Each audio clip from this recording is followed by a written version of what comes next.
Let's go to the weather impact alert, and this is for Friday night after 6 p.m. Through the overnight hours, we're watching storms that could develop. Some of these could produce hail, wind, and tornadoes, and so make sure you know where to go. Make sure you have a plan. I have had so many people email me this week saying, "Oh no, I'm freaking out. I don't know what to do."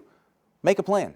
That's what you do right now, and put the plan into practice. So let's dissect this. Say you're at home, it's a Friday night, you hear the sirens go off, imminent storms are moving on through. You want to get to your safe place. What is a safe place? Well, I have marked the places that are not safe here with a red and an X. That's where you don't go. That's the garage. That's outside on the deck to see the storms.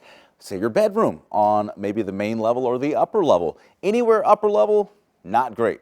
On the main level, hallway. That's a small interior portion room, even a closet. But the best place of all, if you have a basement, that's where you want to go. Now, I know some basements, you're up against the outside on one side of the house. Maybe you have a sliding door. On the other side, you're underground. You want to get to the location that's closest to underground, away from windows. So if you have a bathroom, maybe it has a small window, that's okay. But maybe there's a stairwell. Maybe there's a laundry room downstairs. That's where you want to go. If you live in an apartment, the lowest level, that's the lobby, the main floor, or even somewhere underneath. A lot of those places have parking structures underneath.